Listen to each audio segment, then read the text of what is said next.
आदाब नाजरीन, मैं हूं मुनज़्ज़ा शाह। खबरनामे में खबर दोपहर में आपका खैर मकदम है। आज बात करेंगे मोहन भागवत के बयान की।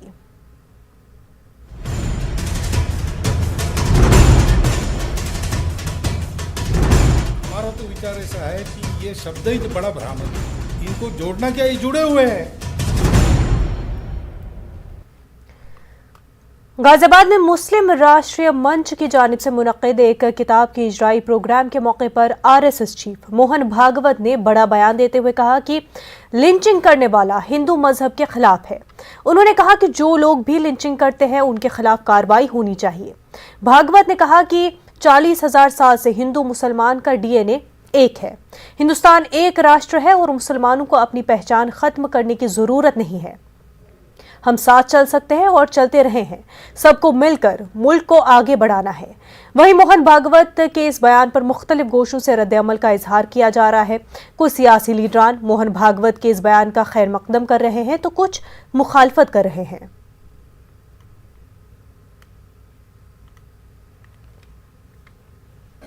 एकता प्रेम से होती है, एकता अपनेपन से होती है, एकता निस्वार्थ भाव से होती है। कुछ लोग हैं जो ये आर्गुमेंट देते हैं कि हमारी सत्ता थी और जो हमारी प्रजा थी आज हम फिर से राज्य करें। ये गलत बात है।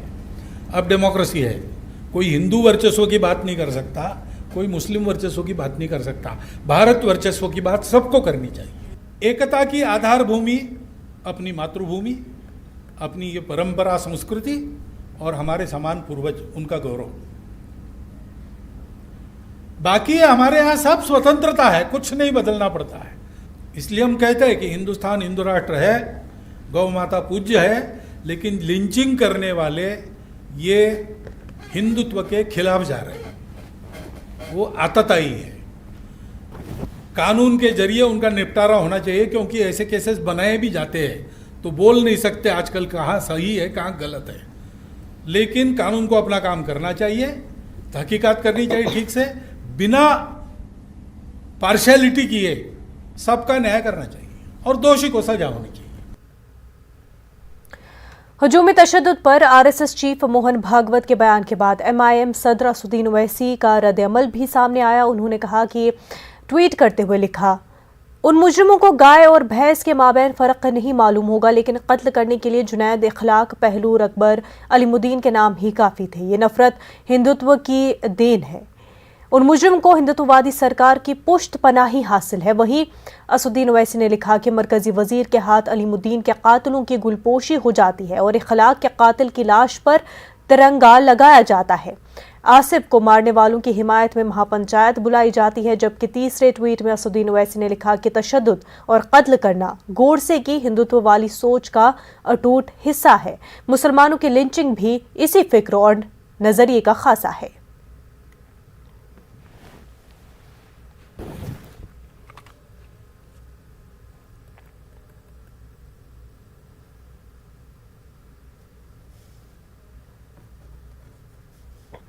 BJP spokesperson Syed Yasir Jilani sahab हमारे साथ जुड़ चुके हैं। खैर मकदम है आपका। जिस तरह से मोहन भागवत का बयान सामने आया है कि हिंदू हो या मुसलमान, हिंदुस्तानी है तो डीएनए एक ही है, इस बयान पर आपका रद्द-ए-अमल जानना चाहेंगे। देखिए, मैं स्वागत करता हूं और पूरा हिंदुस्तान उनके इस बयान को स्वागत कर रहा है। आपने अपने पैकेज में दिखाया है कि कुछ लोग उन्होंने कुछ टीका टिप्पणी करी है। जैसे हमारे एमआईएम के जो लीडर हैं असदुद्दीन ओवैसी साहब, उन्होंने सबसे पहले इस पर रिएक्शन जो दिया है। तो मैं उनसे पूछना चाहता कि आप इंसाफ तब कर पाते जब आप ये सवाल भी उसमें जोड़ देते अपने ट्विटर पे, ट्वीट करने से पहले कि अब उनके भाई ने क्या कहा था। अकबरुद्दीन ओवैसी ने कहा था कि एक बार पुलिस हटा दो, 100 करोड़ हिंदुओं का हम 1 मिनट में तमाम कर देंगे उनका काम। तो आप ओछी राजनीति कर रहे हैं। इस वक्त एक ब्रिज बनने की कोशिश की जा रही है। एक जमाने के बाद भारत में इस तरह की चीजें, इस तरह का संवाद सामने आया है और क्लियर क्रिस्टल की तरह आदरणीय मोहन भागवत जी ने अपने बयान पे एक एक बिंदु पे बात रखी है। उन्होंने जो आपके सवाल हैं उस सवाल का जवाब उन्होंने कल पूरे भारत को दे दिया है। उसके बाद अगर कोई राजनीति करता है तो मुझे लगता है कि उसे अपने गिरहबान में झांकना चाहिए, उससे अपने आप से सवाल करना चाहिए। यासिर जी, उन लोगों साथ से ही मोहन भागवत ने यह भी कहा कि जो लोग मॉब लिंचिंग में इन्वॉल्व है वो तो पहले हिंदुत्व में नहीं आते हैं, वो हिंदू नहीं है। दूसरा ये कि कार्रवाई होनी चाहिए, ऐसे लोगों के खिलाफ सख्त सजा होनी चाहिए। तो कल की ही अगर हम बात करें तो नोएडा में जो है मॉब लिंचिंग, जो मॉब की तरफ से रिलीजियस बेसिस पर एक शख्स की पिटाई होती है और उनके जो कपड़े हैं वो उतार दिए जाते हैं, ये पहचान करने के लिए कि किस मजहब से बिलोंग करता है, और ऐसे में एफआईआर दर्ज नहीं होती, किसी तरह की कार्रवाई अभी तक नहीं हुई है। देखिए, न्यूज 18 अपनी सहाफत के लिए जाना जाता है, रिसर्च की सहाफत, जो रिसर्च के साथ करते हैं। उन्होंने एक बात को और जोड़ा है कि हमने गाजियाबाद के लोनी का वो केस भी देखा था, जिस तरीके से उसमें नफरत फैलाने की कोशिश करी गई, और वो जो सैफी साहब का मामला हुआ था, जिनकी दाढ़ी को काटा गया था, जिनके साथ मारपीट करी गई थी, बाद में उस केस का क्या हुआ। तो अभी आप नोएडा के केस के ऊपर जो सवाल मुझसे पूछ रही हैं, उसका सच सामने आने दीजिए, फिर हम लोग उस पर बात करेंगे। और सबसे बड़ी बात है कि उन्होंने मॉब लिंचिंग को लेकर जो आदरणीय मोहन भागवत जी का बयान है कि उसको पुलिस अपने तरीके से समझे, तो यकीन मानिए कि अगर ये बात उधर से सामने से आई है तो स्वागत करते हुए पुलिस अपना काम करेगी, और अगर कोई इसमें दोषी पाया गया तो उसको बख्शा नहीं जाएगा। उम्मीदें की जा रही है, क्योंकि वो शख्स खुद जो है पुलिस थाने गए थे, रिपोर्ट लिखवाने गए थे, बावजूद उसके वो रिपोर्ट नहीं लिखवाई गई। देखते हैं पुलिस कब तक इस पर कार्रवाई करती है। हमारे साथ AIMIM के लीडर एडवोकेट आदिल हसन आज़ाद साहब और हमारे साथ इल्मो हुनर फाउंडेशन के फाउंडर मुफ्ती मंजूर ज़ियाई साहब भी जुड़ चुके हैं। दोनों का खैर मकदम है। मुफ्ती मंजूर साहब, सबसे पहले आपसे ही जानना चाहेंगे कि मोहन भागवत का जो बयान सामने आया है कि तमाम तर हिंदुस्तानियों का DNA एक ही है, कोई अलग नहीं है, कोई डिफरेंस नहीं हिंदू मुसलमान में, उस पर क्या कहेंगे? देखिए, दो बातें मैं आज आपके रूबरू रखना चाह रहा हूं, और आपके व्यूअर इस बात को बखूबी सुन रहे हैं कि भागवत जी ने जो बातें सामने रखी हैं, इसमें दो अहम पहलू है जिस नुकात पर मैं तज़किरा करना चाह रहा था। एक पहलू है कि जिसके बारे में भागवत जी का पूरा बयान मैंने सुना, उसमें उन्होंने कहा है कि यहाँ पर कुछ और भी चीज़ें हो जाती हैं जो सिस्टम गलत तरीके से भी कुछ कर जाता है। तो वो क्या है जो सिस्टम गलत तरीके से कुछ कर जाता है और लोगों के ऊपर में प्लांट की उस चीज़ को कर दिया जाता है। एक दूसरा पहलू जो उन्होंने हिंदू मुसलमान की एकता की बात की है, तो इस एकता के साथ में पूरा हिंदुस्तान खड़ा है और पूरे मुल्क के तमाम वाशी इस बात से खड़े हैं कि यकीनन हिंदू मुसलमान की जो यकजहती है, मोहब्बत है, भाईचारगी है, ये पूरी दुनिया में एक अपने में एक मिसाल है। ये खुश आइन बात उन्होंने की है, और ऐसे टाइम पे की है जबकि मुल्क के अंदर में नफरत की बीज बोने वाले कुछ लोग बीज बोना चाहते हैं, लेकिन उनका सद्देबाब उन्होंने कर दिया है। ये खुश आइन बात है, इसका स्वागत करना चाहिए। मैं खुद आज भागवत जी से मिलना चाह रहा हूँ इस सिलसिले में। अभी हमारी कुछ जराए से गुफ्तगू हुई है, तो शायद आज मैं दिल्ली हूँ तो उनसे आज खुद इस बात पे मिल करके बात करूंगा कि जिस तरीके की आपने बात की है, खुशाइन बात है, यही वातावरण पूरे मुल्क में होना चाहिए और भाईचारगी का मैसेज पूरे मुल्क में जाना चाहिए। और सिर्फ मुल्क में नहीं बल्कि बैरून मुल्क के अंदर में भी जिस तरीके से क्रिटिसाइज करने की कोशिश की जाती है हिंदुस्तान के लोगों को या हिंदुस्तान को, तो वो मैसेज भी खत्म होना चाहिए। इस पर हम सबको मिलकर के कार्य करना पड़ेगा, जिससे कि मुल्क में वातावरण यकजहती के साथ काम हो सके।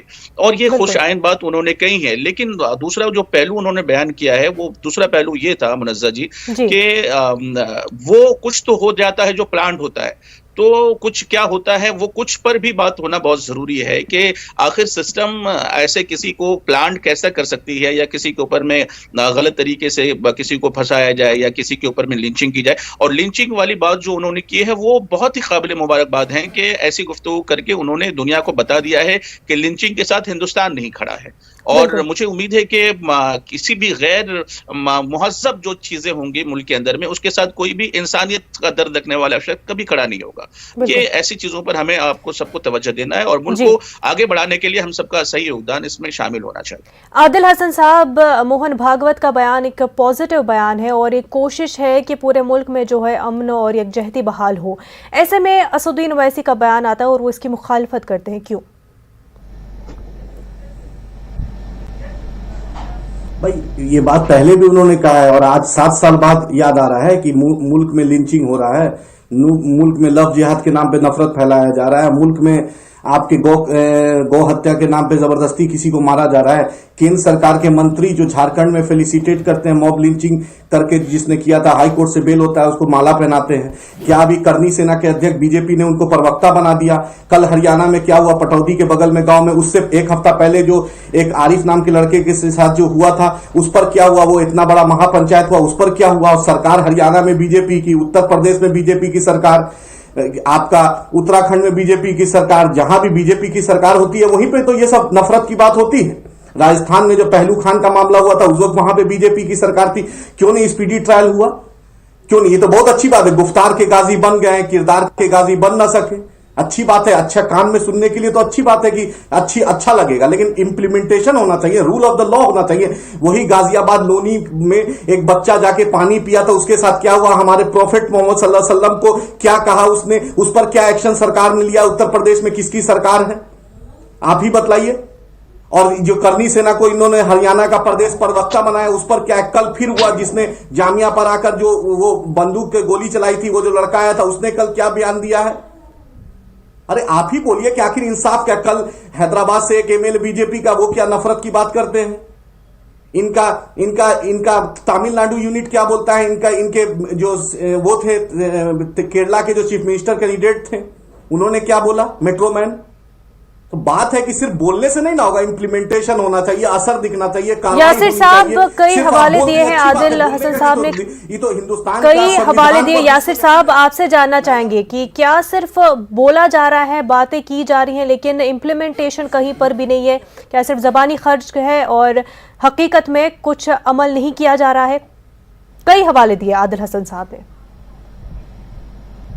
देखिए, अगर आप बेहद निचले स्तर पे जाके जवाब को ढूंढेंगी, जो मंडल और जिले के लेवल की बातों को आप राष्ट्रीय परिप्रेक्ष्य में रखने की कोशिश करेंगे तो आप इंसाफ नहीं कर पाएंगे।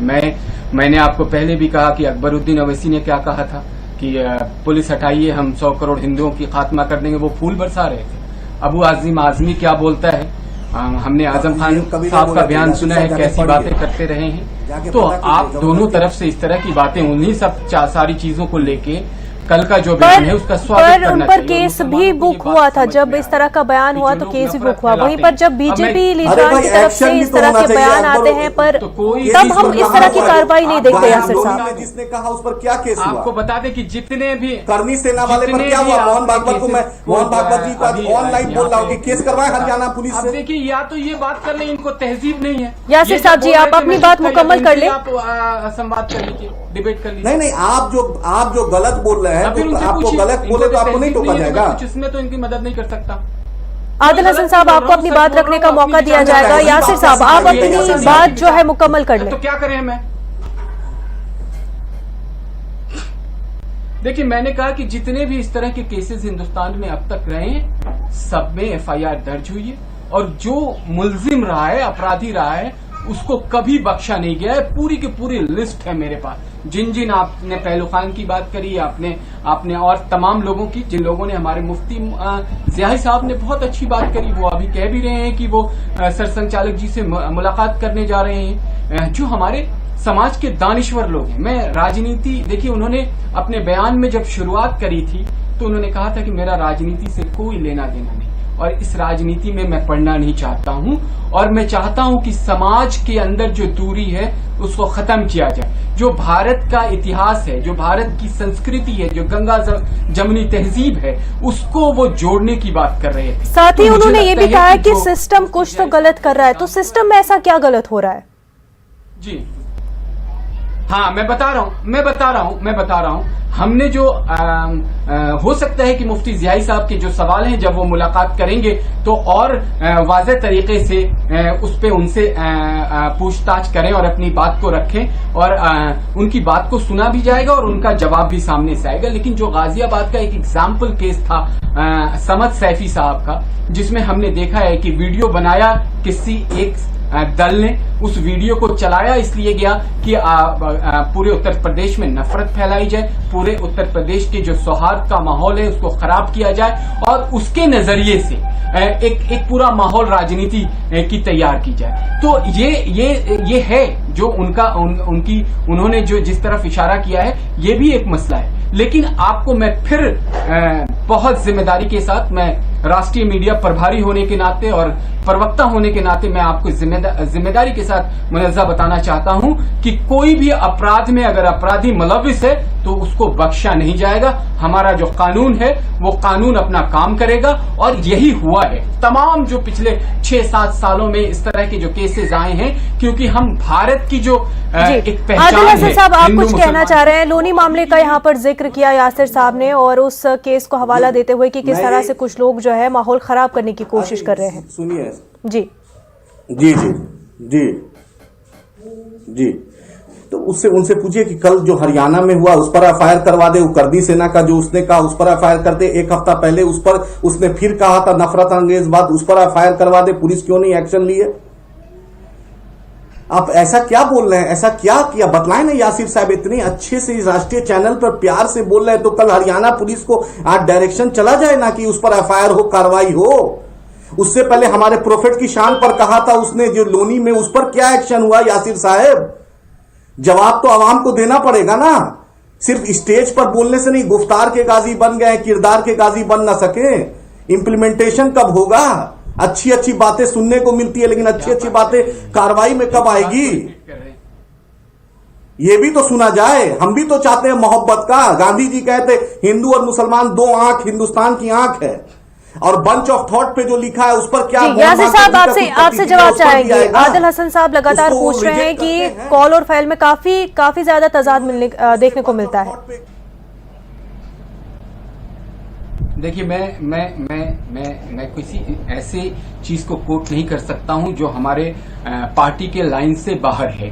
पार्टी का जो मौक़िफ़ है मैं वही, क्योंकि मैं पार्टी का ऑथराइज्ड होने की वजह से मैं वही बात यहां पे कहूंगा जो पार्टी ने कहा है और जो पार्टी कहती है। कौन लोग क्या कह रहे हैं उस पे किसी तरह की टीका टिप्पणी वो हमारी तरफ से बयान नहीं है। भारतीय जनता पार्टी का मौक़िफ़ क्या है यासिर साहब? क्योंकि जब भी इस तरह के मामले आते हैं, हिंदू मुस्लिम के मामले आते हैं, तो बीजेपी की जानिब से कई सारे बयान आते हैं। यासिर साहब, डीएनए अगर सबका सेम है तो लव जिहाद की बातें क्यों होती है? मुनज़्ज़ा साहिबा, मुनज़्ज़ा जी, तो लव जिहाद अगर आप धोखे के साथ करेंगे, आप अपने नाम को छिपाएंगे। अभी जो आज जो पूरे मीडिया में चल रहा है, जिस यूपी के लड़के ने जो आगरा का केस आया है, जिसने अपनी आइडेंटिफिकेशन को छिपा के एक बहुत ही संभ्रात परिवार उत्तर प्रदेश उसके घर की बेटी के साथ शादी करता है, तो ये गुनाह है। ये गुनाह की कैटेगरी में आता है। इसे इस्लाम भी मना करता है। पढ़िए, और जो हमारे दानिश्वर हैं, जो हमारे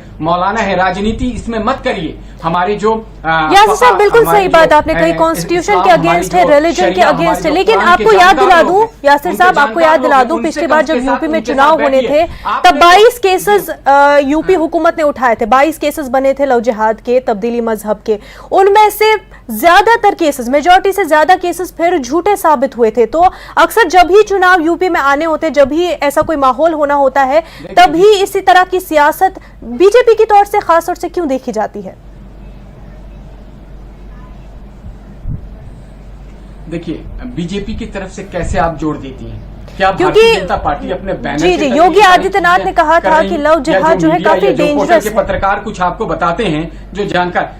योगी आदित्य डेंजरस इसलिए है कि ये हमारे यहाँ भी आप बैठे हैं हमारे साथ दानिश्वर मुफ्ती साहब, पूछिए उनसे कि अगर अपनी आइडेंटिफिकेशन, मैं यासिर जिलानी हूं और मैं अपने आप को, अपने नाम को, अपनी पहचान को हाइड करके किसी को धोखा देने के लिए अगर मैं उनके साथ किसी तरीके से ताल्लुक बनाता हूं तो ये अपराध भी है और गुनाह भी है हमारे अकॉर्डिंग। और आप बताइए, जब इस तरह के केसेस आएंगे, बिल्कुल तो सही, उससे सवाल यासिर उठाया साहब, जाएगा। उससे कोई मना नहीं कर रहा है। आइडेंटिटी छुपाकर कोई चीज करना वो कानूनन भी गलत है और मजहबी तौर पर भी। हरियाणा पर पूछिए ना, हरियाणा मुफ्ती पर क्या मंजूर एक्शन साहब, होता है, ये मुफ्ती पूछिए। मंजूर साहब, बिल्कुल गलत है जिस तरह से यासिर साहब ने कहा कि हमारे रिलीजन में जो है, इस्लाम में जो है, वो इसकी ममानियत है, नहीं एक्सेप्टेबल है कि आप आइडेंटिटी छुपाए और दूसरे को धोखा दे। बिल्कुल सही बात।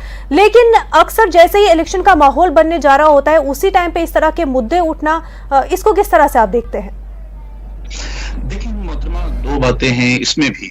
जी। एक तो पहलू है कि इवेंट हो गया है, प्रोग्राम हो गया है, सियासी तौर पर सियासत को लॉन्च किया जाता है और किसी न किसी बहाने से हर एक शख्स अपनी सत्ता पाने की हर मुमकिन कोशिश करता है।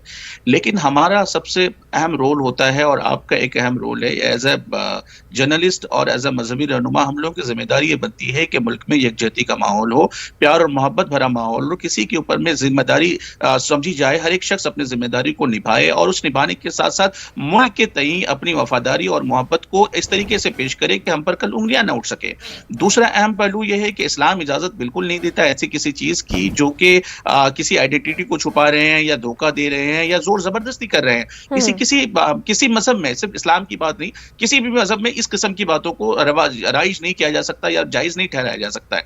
लेकिन बात जहां हमारे मुल्क की आती है तो वहां पर दो पहलू होते हैं। एक पहलू होता है कि किसी को बदनाम करने का और दूसरा पहलू होता है कि अपनी सियासी उरूज पर पाने के लिए अपनी बातों को एक वहां पर प्लांट करने का। तो जो लोग ऐसी चीजों को प्लांट करते हैं या जो चीजें प्लांट की जाती हैं, उस चीज को भी उजागर कर दिया है भागवत जी ने ये भी सामने रखा है इस बात को कि भाई सिस्टम, तो हमारा सवाल सिर्फ सिस्टम पर है कि वो सिस्टम चलाने वाले लोग भी और सिस्टम भी खुद इस तरीके के बहाव में क्यों आ जाते हैं। इसी बहाव को खत्म करने के लिए अगर भागवत जी इसकी शुरुआत करते हैं तो हम उनका स्वागत करते हुए हाथ मिला करके उनके साथ आगे चलेंगे और ये कहेंगे कि इस सिस्टम को सही करे ताकि कल होकर के हमारे ऊपर जो दबाव बनाया जाता है, हमें परेशान किया जाता है, उस परेशानी का खात्मा हो सके। बात जहां होती है मुल्क के मफाद की, मिल्लत के मफाद की, वहां पर हमें साथ होना होगा। दूसरा पहलू यह है कि अगर वो हुकूमत चला नहीं रहे हैं भागवत जी, और अगर हुकूमत चला रहे हैं वही, तो उनसे सवाल करना लोगों का वाजिब बनता है कि भाई आपके नाम के साथ ये कहा जाता है कि आप हुकूमत चला रहे हैं, पुष्ट बनाई आपकी हासिल है, ऐसे सूरत में आप क्यों नहीं डायरेक्शन देते? ये बात भी वजह है। लेकिन साथ ही साथ हमें ये देखना होगा कि भागवत जी ने अगर इस तरीके की बातें सामने रखी हैं तो जनाब मोहन भागवत साहब इस बात को वाज़ेह कर दें कि सिस्टम में गलती है तो सिस्टम को सुधारा जाए और मुसलमानों के ऊपर में जिस तरह लिंचिंग की गई है उसको रोका जाए। अगर ये बात होती है तो मुल्क के अंदर में फजा अच्छी होगी, खूबसूरत फजा में हम जी सकेंगे। और हम पर जो आदिल हसन साहब, मोहन भागवत जी ने भी कहा है कि जो सिस्टम है वहां पर सिस्टम में कुछ ना कुछ गलत हो रहा है, कुछ चीजें हैं जो प्लान्ड हो रही है।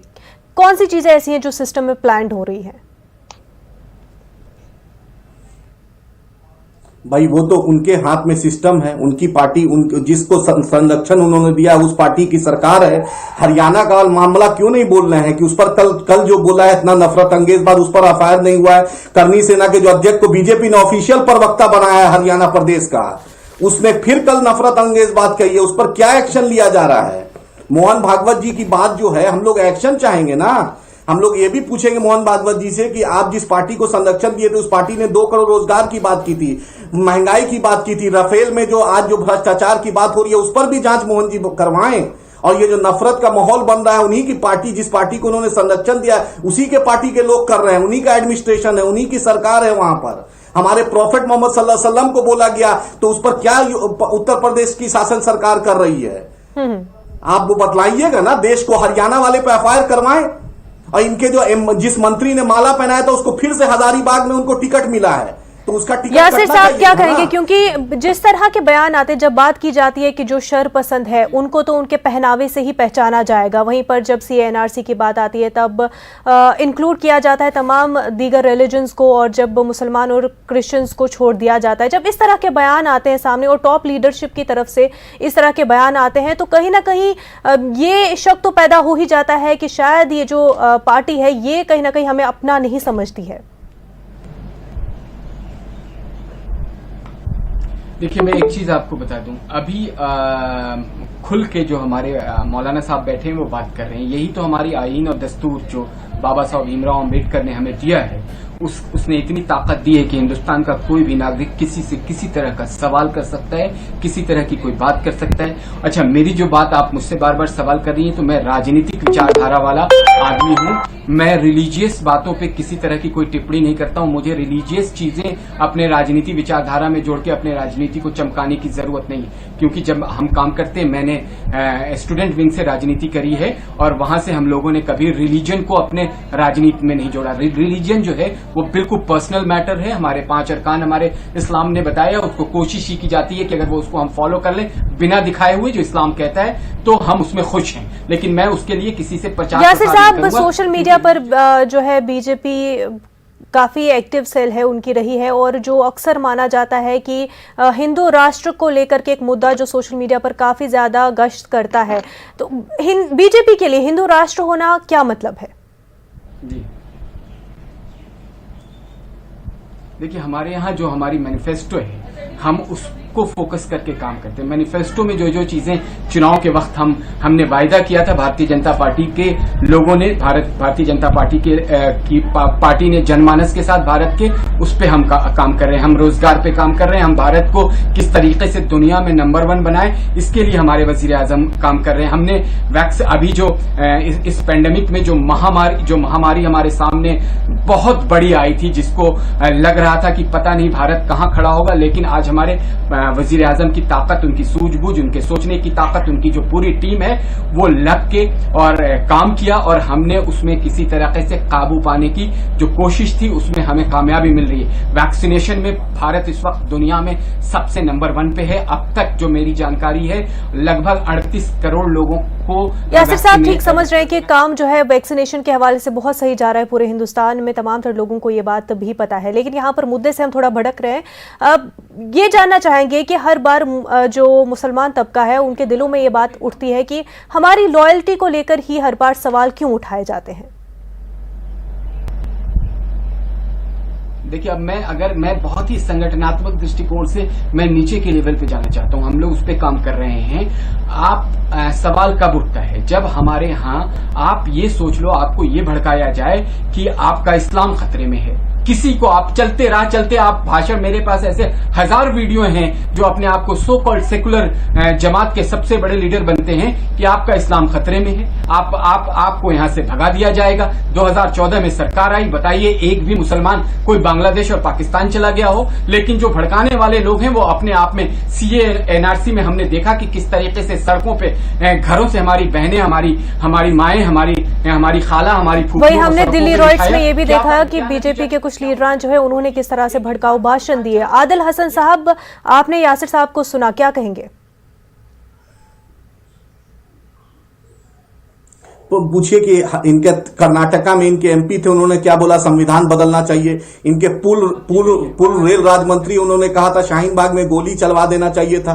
किस संविधान की बात करते हैं? और मोहन भागवत जी कुछ नया नहीं बोले। हिंदुस्तान के आईन में, संविधान में जो बात थी उन्होंने वही बात कही है। इसको इतना बढ़ा चढ़ा के तो कुछ कहने की जरूरत नहीं थी। और 1947 से लेकर आज तक हिंदुस्तान में हमारी क्या हिस्सेदारी रही है, और आजादी से पहले हमने कितनी कुर्बानियां दी है, किसी के सर्टिफिकेट की जरूरत नहीं थी। आरएसएस का कोई रोल देश की आजादी में नहीं रहा। सर्टिफिकेट की जरूरत नहीं है, और यही बात लगातार उठती आई है कि क्यों जो मुसलमान तबका है, जो माइनॉरिटी तबका है, उसे क्यों बार बार सर्टिफिकेट नेशनलिज्म की या लॉयल्टी की मांगी जाती है।